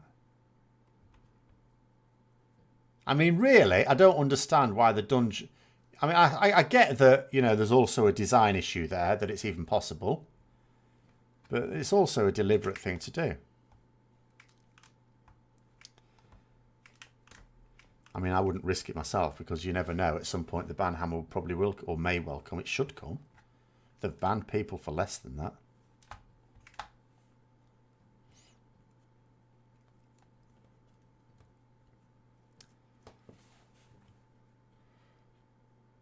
Oh God, imagine if I got banned. I certainly would not come back to this game if I got banned.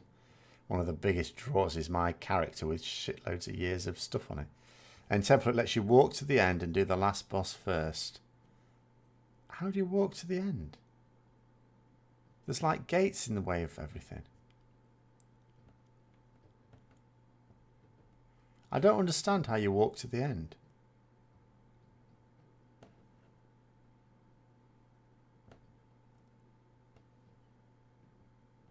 But anyway, I mean, if that's the way it is, that's the way it is. But obviously that's a clear exploit. I have a certain amount of sympathy sometimes for people who do something where you might well think it's a good strategy to use. But something like that, you know you're not supposed to do it in that way. Oh, okay. I was going to say. So there is something that people are deliberately doing. Should be banned.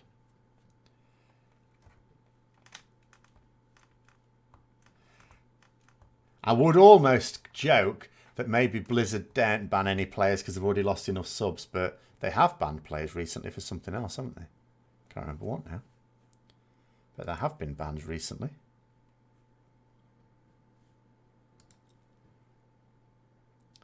The 8.1.5 patch notes. Yeah, I saw those earlier on. Finally getting Zandalar and Kulturan races over a year after announced. And 7 months of the expansion, yeah. Yes. Yeah, the patch notes are usually of variable quality as well, though, now. And you say that, obviously everyone will have had to have done all the stuff to unlock them, which I'm sure a lot of people will have done.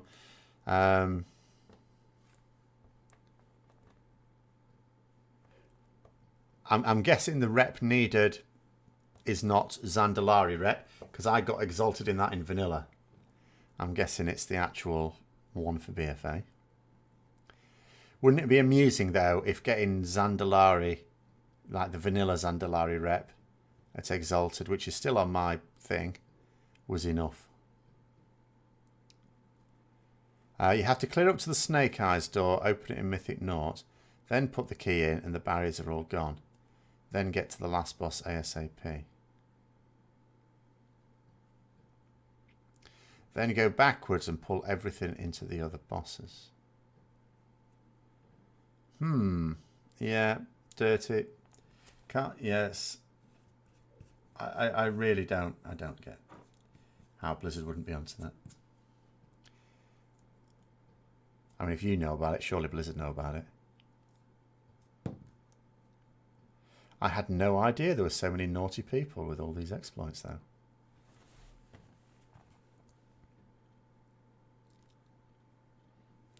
There's certain people I'd better not tell about, because there's certain people I know that would probably do it as well.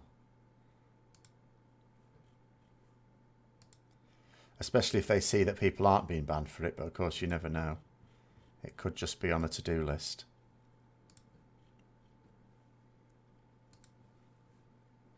You know, people with 21 keys from last week who did it. It's disgraceful. Tut tut.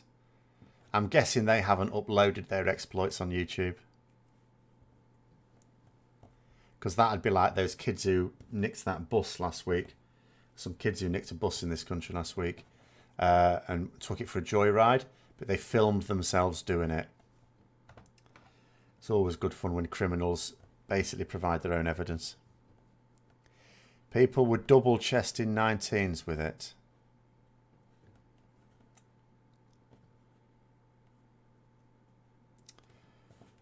I am disappointed in both Blizzard and those people then.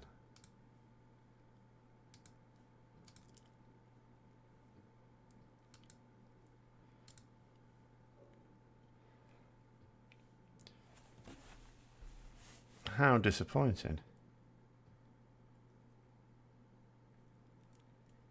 Maybe that's it then. Maybe I can just accuse everyone who's completed anything above a plus 18 as, oh well. Especially if it's Temple or Freehold, apparently. Freehold's one I've done quite a few times, actually, because we quite like that when we get that key. because of the possibility of a mount, of course. It's at the point now where any new dungeon that comes in, if there's an element of RP or locked gates, etc., everyone will try them on Mythic Plus first. And I suppose it's one where, in theory, Blizzard would try and fix that, but is it a top priority for them? It really should be a top priority to ban a load of people and make it public that banned them for it, though, to at least stop people doing it. Arathi Basin versus AI. Yeah, they announced that ages ago. That's what I mean. That's the next step in the evolutionary process for these smart NPCs. Except it's going to be smart player characters this time. I mean, I say I'm not into PvP. That's something I might give a go. Just for the interest of it.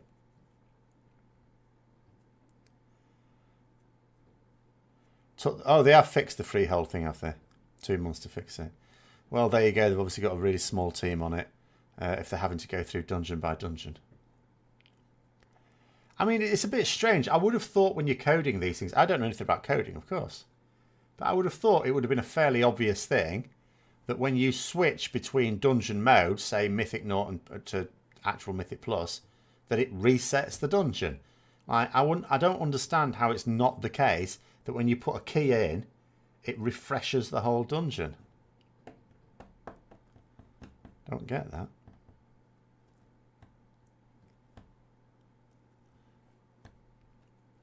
But, you know, I mean, although I appreciate that you sometimes cut corners where there won't be any practical consequences in coding, and this is one where they thought that'd be the case. Depends the logic behind the coding. Yeah, I mean, I get that. I get that people do cut corners, you know, if they think they can do it in an easier way where no one will actually notice the difference. I get that. But it's just surprising, that's all. But it's really surprising that they don't punish people, ban them, and make it... Even if they just did it with like 100 people. You know, just so that they could publicly say accounts have been banned for doing it. Because then people won't do it. You do a bit of coding, and sometimes the way logic happens in your head is not the way it plays out in the real world. When there is some aspect that hasn't been considered by the logic. Yeah, okay. Anyway, it is what it is. For example, a gate being unlocked might be true or false while you are in the dungeon.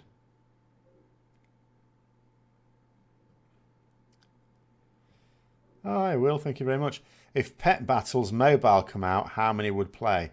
Well, I mean, Pet Battles, they don't really need a PC for them, do they? So, you know, if they were to bring out a version, just Pet Battles from a cheap mobile game, I would have not only no objection to that, you know, I could see that as a cheap game. Obviously, I don't think it's going to, like, storm the world or anything. But that sort of thing you'd think would be okay. I don't know. So, I mean, Pet Battles, of course, leveling up. You've got the potential for microtransactions. You know, the most evil word in gaming. But if it's a mobile, I don't care. Mobile games are all about microtransactions, quite frankly. So... it might well appeal. It might well appeal to people who don't play World of Warcraft. And it wouldn't be an expensive thing to do, would it? You know, maybe they should.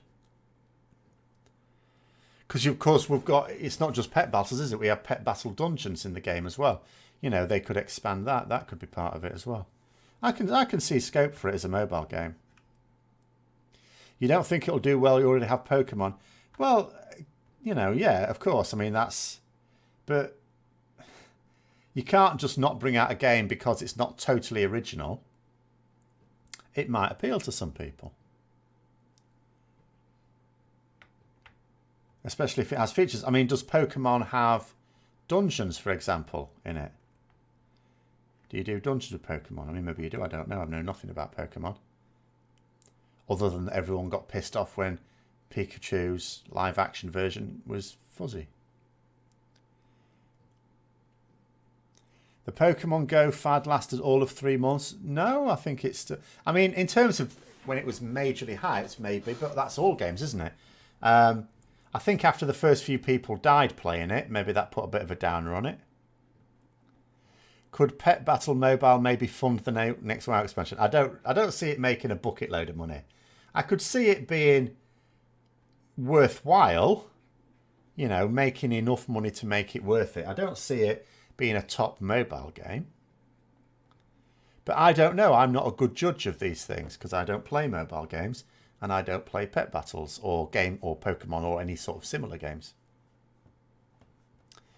But, mind you, they are talking about cutting the budget for WoW. Maybe it should produce a few spin-offs to help fund it. Pokemon Go made over 800 million last year. There you are then. Still very popular. But again, I don't, not only do I not play mobile games, I don't really know people who do. Like, there's a few students who every now and then, but I don't know anyone who's really into mobile games. So I'm not really in tune with that sort of part of the industry. Nor indeed particularly interested. Unless, of course, it affects games that I like. So obviously, Diablo Immortal was of interest to me because it basically was telling me I'm not going to get a new Diablo game anytime soon. And of course, the potential for another game in the Warcraft series, which is surely inevitable at some point, the fact that that could be on mobile is, of course, worrying. Something I've worried about for a couple of years, actually. No one our ages plays mobile games. Well, I bet some do. The Asian market, yeah, I've heard that mobile is, of course, extra big in Asia.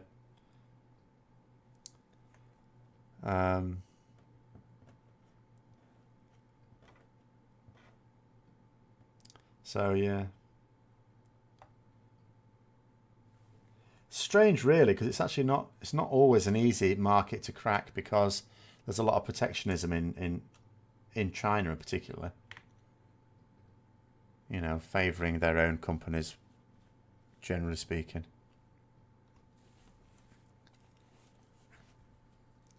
But if there's money to be made, then you know, I mean, a business is obviously going to do that, especially with a mobile game, which doesn't even have such high development costs or time.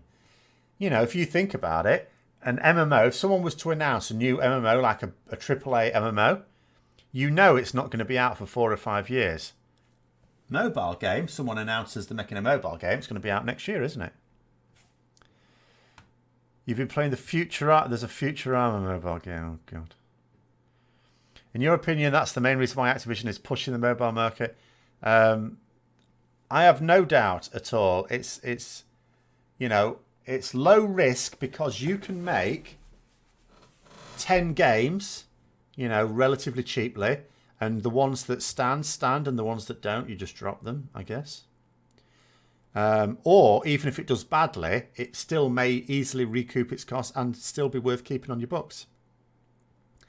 You know, if all that's needed is like 3 developers in a little broom cupboard, then, yeah.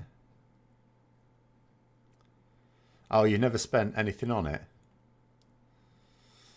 Well, if it's going, unless it's like a proper little indie project as a tester, then I'm guessing plenty of people are. But as it's a Futurama game, I'm guessing it must have to make money because there will have been a license involved, wouldn't there?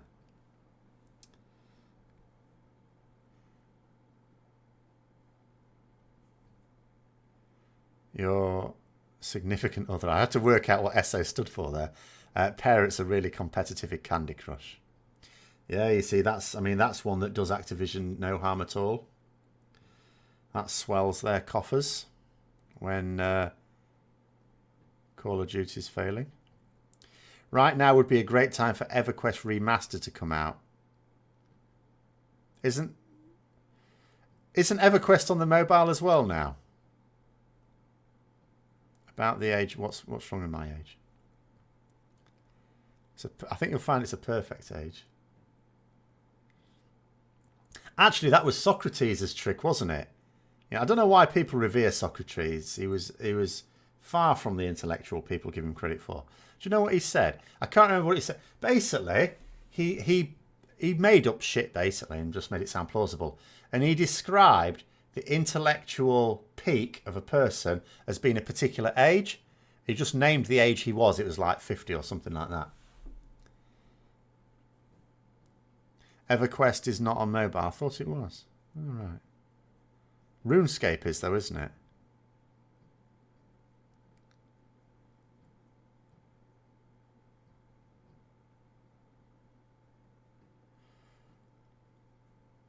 Anyway, I mean, because I don't know, I've never played EverQuest. Like, there's so many other games bringing out like their original versions, aren't there? Like World of Warcraft's doing it, Lord of the Rings Online's doing it. A few others have already done it. I thought EverQuest would be one of them as well. Is it not? Or is it just planned and not out just yet? But I have no curiosity for it, by the way. So one of my recent videos, I was killing Zul. Am I raiding heroic? No, that was just basically, it was a Christmas and some people in the guild wanted to do heroic Uldir on their alts, basically. But we had to pug half the people. So that's all that was. So I still haven't done Uldir. I haven't done Gahoon yet. We had a tiny % wipe, which was disappointing.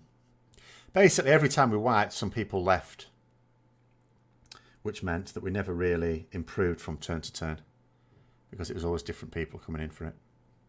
We would easily have killed it if people had just stayed. We'd have killed it like third go maximum. But there you are. But it's also not regular. I mean, if it were, like, you know, if I was free of an evening and there was an alt raid going on in the guild, I would absolutely join if I was allowed. No problem at all. EverQuest 1 has private servers that have been green lighted by them. Have they? That's strange, isn't it? Actually allowing people to nick your intellectual property. That's actually potentially... You have to be a bit careful with that. The problem then is... I can understand it from the point of view of... Because I know some people would have said something like in the past, if Blizzard don't want to bring out Vanilla WoW themselves, they should at least let others do it. What's the harm? The harm is that you're allowing people to basically take your intellectual property, which means if you ever want to sue someone for doing it in court later on, you have a harder time doing so because you've basically set a precedent for allowing people to do it. So I don't know that that's necessarily the wisest decision, unless they have properly determined that they never want to make any more money out of that intellectual property. Every time someone dropped an orb, people left, is what you're saying. It wasn't always orbs. On the turn, for example, I have to admit, I haven't really done the fight since we were testing, is my defence, but I still felt very bad. On the turn, where we otherwise would have killed it, I got the buff, you know, the thing from the big blobby thing that explodes. I got the buff and I went like that. And then I got the second one as well, forgetting that you cannot get that buff twice, like it's a double stack, because bad things happen. So I did, bad things happened, a couple of people died, and one of them was someone who had to chuck the orb. So that meant I had to take over for them, fair enough. Unfortunately, paladins are not that great at it. So, and I'd not done it myself. I only did it once. Even when we did beta testing with the guild, the other guild that I was in at the time, I was only put on netball duty once because what the hell was the point with a rep paladin? They were really trying to give experience to people who were more likely to give them that task. So I did what I could. I picked it up, gateway, ran as far as I could, chucked it, but not necessarily chucked it in the best place for the second person to pick it up. But then they got stuck and they couldn't chuck it far enough, so a third person had to come up. All very messy. It meant we delayed that phase much longer than necessary. And in the end, it was like a 1% wipe-ish. So if we hadn't have done that. So I felt super bad for that. Not because I cocked the orb up. I didn't cock it up that badly, actually, but it wasn't ideal. But because I cocked the start up, and I should have known that as well. I just completely forgot. So I shat the bed. We wiped because of it, and we never killed the boss. So it's my own fault. Can't blame anyone but me. So, yes. There's a raid in Pokemon Go, is there? Okay. How would that even work? Name a mobile game that was so good that it eventually came out on PC. It doesn't work that. No, it can't work that way. Your best bet is to hope that they make it for PC with a mobile version, but why would you do that? Doesn't really make financial sense. EverQuest has a private server which emulates the old EverQuest versions, sanctioned by the dev on the conditions that they can't make money from it. Yeah, but I just think it's still, they put themselves into legal dodginess, you know, because I don't know, it just seems a bit funny. Unless they're licensing specific people, just not charging them, in which case they might be okay. But if they're just saying anyone can do it with these conditions, I don't know, it's just risky, I think. It's not how it works. You only get the debuff when the thing is dunked. Well, I got what debuff?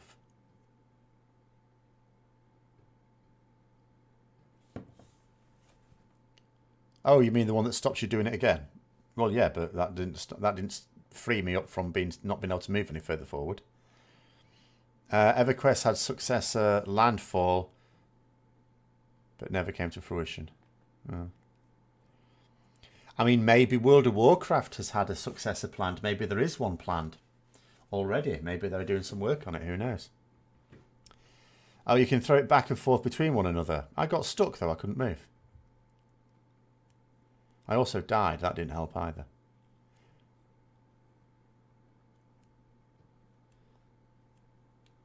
I don't know. I mean, I don't know. I can't say for certain because, like I say, it's months since I did any testing on it.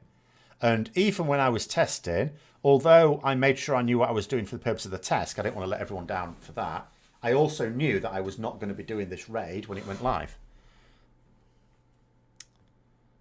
So...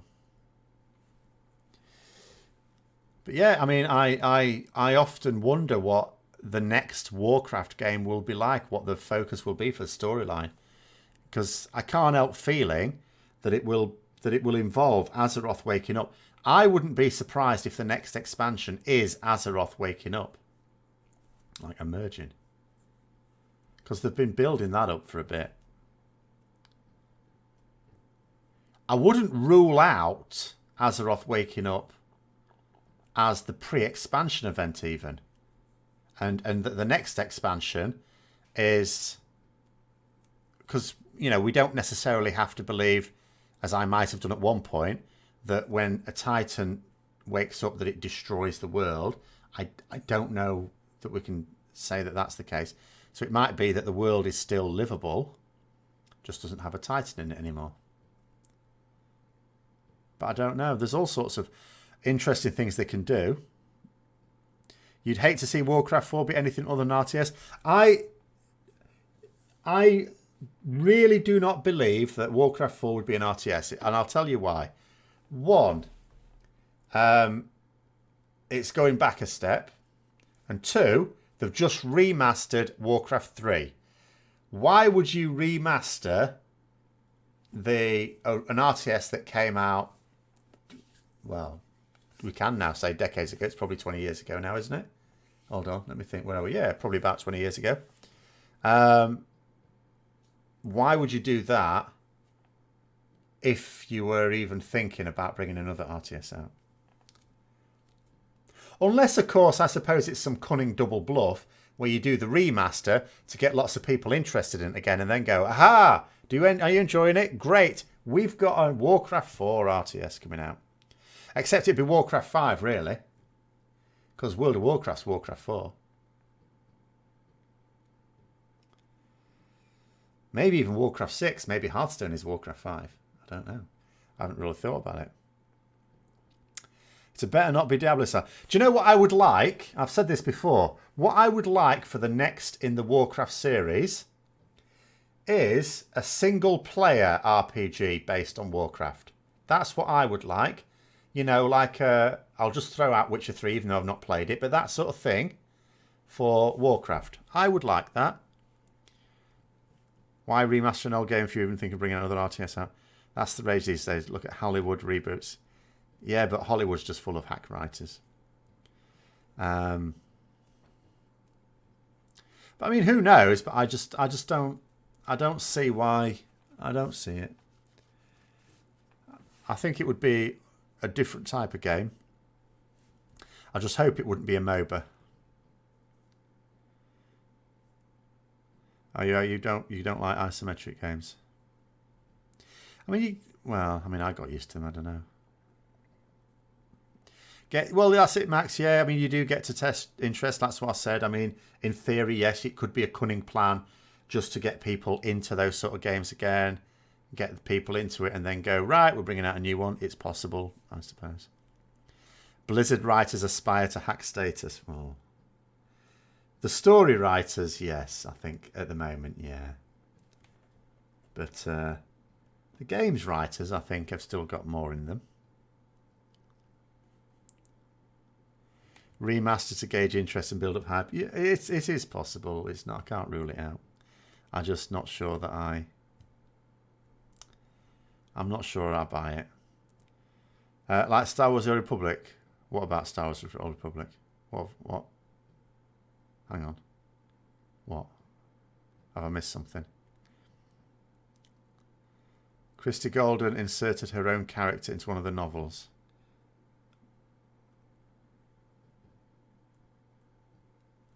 Isn't that what a writer's supposed to do?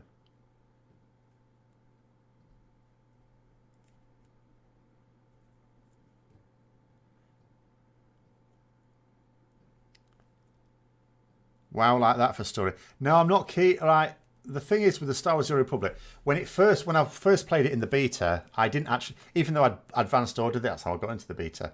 I didn't play it when it came out because I actually didn't like all that voice acting crap. Oh, she inserted her in-game character, I see. Well, I would totally do that if I was an author. Oh my god.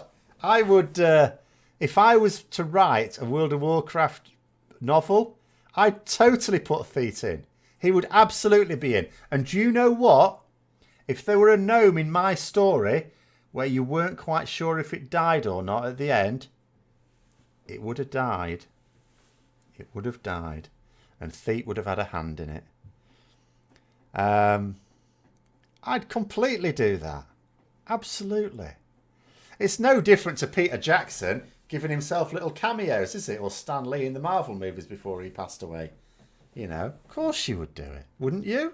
Are you going to tell me if you wrote a book, you wouldn't put your own character in it if you were writing a book about a game you played? Be amazed if people don't. Anyway, do I think that the older you get, your gameplay turns to wine or vinegar? I think if you keep playing, you will retain good reflexes. Obviously, inevitably, they have to dull as you get older. But I'll tell you something, Will, because in one of the little topics that we do with my students, one of them involves reaction speed testing. And my reactions are actually better than most of my teenage students. So my reaction time is very good because I play a lot of computer games. I suppose the fact that I'm playing less now, or less of the challenging stuff, means that they'll probably start dulling a bit more rapidly. But yeah, inevitably, you can't expect, even with practice, to stay at that level. Age is going to take its toll, inevitably. I mean, it's no coincidence, excuse me, voice going, no coincidence that all the very top esports players are like maximum of 25 years old, really.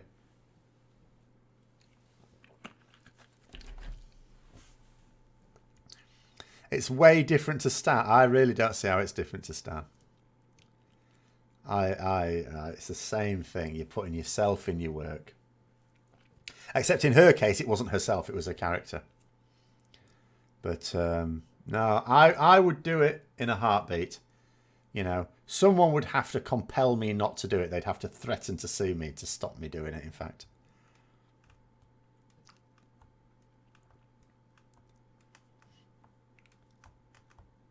And people would notice if I did it. Because I didn't notice, to be honest. I don't even know which character it was. I have no idea what her character is. So it certainly missed me. So obviously it didn't... Well, actually, what am I on about? I've only read... Which book was it, by the way? I might not have read it. I don't think I've read all the books. Well, I certainly haven't. But if it were in Before the Storm, if that's what you were talking about, or Which other ones has she read that I might have written that I might have read? Anyway, the point is, if I wrote one, Thete would be in it. Quite frankly, if I wrote any fantasy story, I have in the past, you're pretty sure Golden's character was a gnome too. I'd kill it. As an older one. I mean, I still may have read it. I've read a few novels. I haven't read all of them. I've read quite a lot of the novels that relate directly to the World of Warcraft story.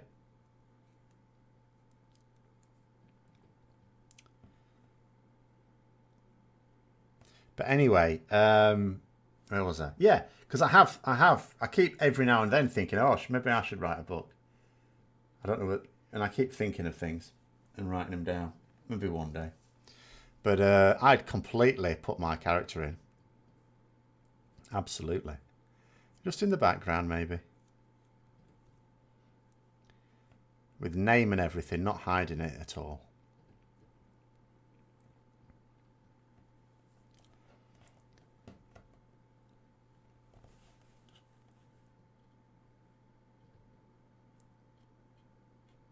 Maybe I'll have to look that up then, find out which one it was. There's a human warlock. Oh, I've read Tides of War. And I've read War Crimes. So, well, okay. I didn't even notice then. So, there you go. The political channel was a different bias. You may not like it. The thing about doing a political... Do you know the thing I found about doing a political channel? Political discussion channel? Is you don't have to piss off a lot of people. You don't have to piss off a lot of people. So although I enjoy doing it, because I am a sucker for talking about politics, it's hard to shut me up. It's not a pleasant experience. Like, you come onto this channel, and when I read comments in there, yeah, people disagree and stuff like that, but you don't really get anyone getting right upset with you, you know. So, you know, it's fine reading the comments, but sometimes you read the comments on there, and it's like, oh dear, I've really pissed this person off. Sometimes you'll get a person who will write 10 comments on one video, all different comments, all different attacks on you on one channel, on one video. It's amazing. It's quite a spectacular experience. It is. If you want to see the internet, the worst side of the internet, do political videos and read the comments. Yeah. But it's the thing people feel strongly about. You think people feel strongly about bloody Zandalari Paladins, blimey. Is she a good dancer? Well, maybe she can join a dancing troupe then, when she has to give up her day job. I actually went to school with someone who went off to be a professional dancer. I never really would have believed it. I didn't really think... She didn't look like... I mean, she was never... I didn't understand it, actually, because she never seemed all that graceful when she was playing sports. But obviously she was. She obviously just wasn't really good at sports. I'm not writing... Do you know what, though? You say write about Nazis hiding out in Argentina. I'm not writing conspiracy theories, but I'll tell you what. If let's say I wanted to make a channel purely for views and therefore making money, if that's what I wanted to do, and I had no shame at all, I would 100% choose as the topic for my channel conspiracy theories. I would make up the wildest shit you've ever heard in your life. I'd basically create videos where I'm talking about... I would come up with the most outrageous conspiracy videos, because you basically get two types of people then. You get the people who might actually fall for it, you know, the tinfoil hat brigade, and you'll get the people who just watch it and link it to everyone else because, you know, to take the piss out of you. Perfect YouTube channel, I reckon. I would, as I say, if I had no scruples at all and just wanted to get views, I'm not saying I would definitely succeed on it, but that is definitely what I would choose as my subject matter. I think that is the perfect YouTube channel. A flat Earth channel, that would just be an aperitif. The conspiracy theories I would come up with. In fact, the conspiracy theories I have come across are quite spectacular. Absolutely spectacular. What was it? There was one of my students was telling me about one they watched a few weeks ago, and it was talking about how they were talking about the vapor trail that you see behind a plane was actually the government dropping chemicals on us, behavior altering chemicals. And he said what he's got a trick to deal with it. What he does is he gets a bottle with water and some vinegar in it. He goes out to the vapor trail, sprays it in the air in their garden, go back inside. They go out 10 minutes later, the vapor trail's gone, thus proving that their trick works. I am not kidding. There are whole channels dedicated to this stuff. It's quite spectacular. Easy way to get views, surely. If there's any way to get views, that's got to be it. If anyone is going to be able to succeed in YouTube, that's how you do it. Requires no skill, no talents, no intelligence. You just have to look like a madman and be able to make things out of tinfoil. We're just a projection of data coming from a black hole.